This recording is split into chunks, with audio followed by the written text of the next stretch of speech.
I'm going to show you a quick and easy method to download 7-zip on PC and laptop in under 1 minute. So better keep watching till the end. Let's get started. First of all, go to your browser and search for download 7-zip.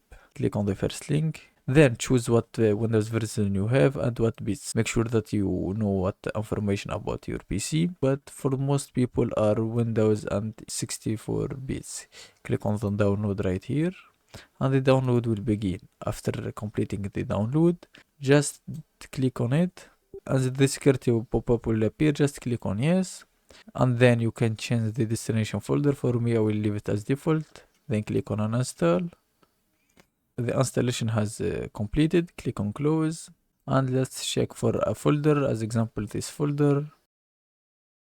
Click on show option, and as you can see right here, the 7-zip option has been shown successfully and installed successfully. I hope this guide was helpful. If it is, please consider subscribing, liking the video, and thanks for watching.